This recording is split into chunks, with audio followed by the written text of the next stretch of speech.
After what feels like a very long drought, tech YouTubers everywhere has content to feast on. Apple announced a few new things, including a new type of Mac, a new iPhone, a new display, and of course a new iPad. And that iPad is the iPad Air 5. And as good as that iPad sounds and looks, I'd say that you probably shouldn't buy it for a few reasons that I'm going to get into in this video. Now, the first reason why I'd say that you might want to curb your expectations with this new iPad is the M1 chip. Now, on the iPad Air 5, Apple surprisingly added the M1 chip, and this is not something that I saw personally in leaks and rumors. I think a lot of people were caught off guard with this announcement.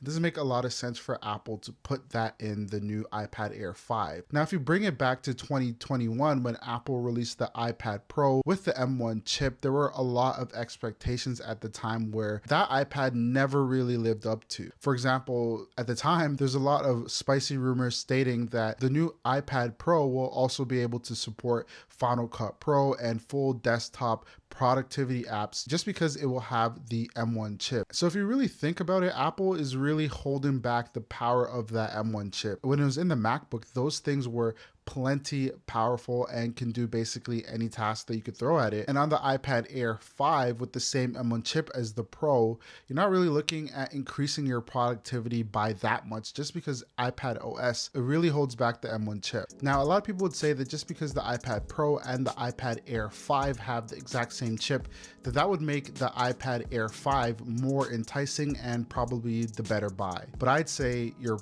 probably wrong. We've seen a couple of times that newer doesn't always necessarily mean better, and that is still the case with the new iPad Air 5. For example, the iPad Pro has a 120Hz display and it has 600 nits of brightness versus 500 nits of brightness over the iPad Air 5. If you're a photographer or a videographer or somebody that uses the iPad display to do work, any type of work, you're not really going to benefit from a better screen if you go with the iPad Air 5. In fact, you're getting a worse screen because it doesn't have those extra features that the iPad Pro has for a little bit of more money. If you're looking at the price of the iPad Air 5, they priced it a little bit wrong, and that is because if you compare the 256 gig version, which is the version I think that you should get, you are only looking at about a $50 difference between the base model iPad Pro and the 256 version of the iPad Air 5. So as long as the iPad Pro exists and Apple is pricing the iPad Air 5 at this price, I will always recommend going with the iPad Pro instead. Now, something that I did just allude to was the storage. Apple purposely skipped the 128 gig version on the iPad Air 5, and you got to really wonder why they did that. For the most part, it's probably so they don't cannibalize the sales of the iPad Pro. I think 64 gigs is not enough, but if 64 gigs works for you, then you got to think long term. Will it work for you in 4, 5, 6 years? And if that's the case, because people tend to hold their iPads a lot longer than phones, then I would recommend just getting the 256 version. And again, if you look at the 256 gigabyte version, then you are only seeing a $50 difference between that and the iPad Pro. So specifically for people that are on the go, people that watch a lot of content on their device, like let's say you travel and you want to download the latest episode of Love is Blind on your iPad, then you are going to benefit from having a little bit more space. I cannot recommend 64 gigs for people that use their iPad for content consumption or productivity. But on the flip side, again, if you can get by with 64 gigs and you probably are going to upgrade in a couple years anyways, then save the money, I suppose, and go with the 64 gig.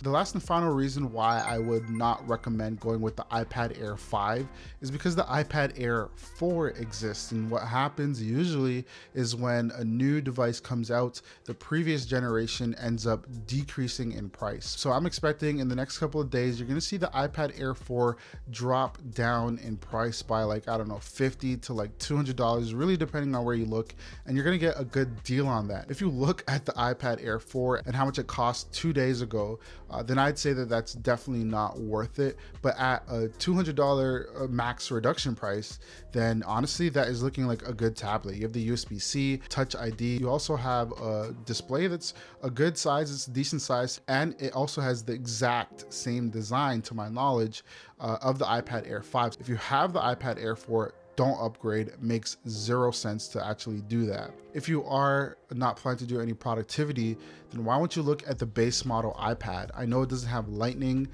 but it is a more than capable device to do a lot of things like streaming, online shopping. If you do a lot of gaming, it can work on it. Plus it has a bigger display than the iPad mini. That pretty much wraps up the video. Do you guys think I'm crazy? Let me know in the comments down below if I might be a little bit too harsh on the iPad Air 5. I know it just came out and a lot of people are talking about it. Give the video a thumbs up if you like what I'm saying, or give it a thumbs down if you didn't. Stay tuned, and maybe I'll see you guys in the next one. Peace.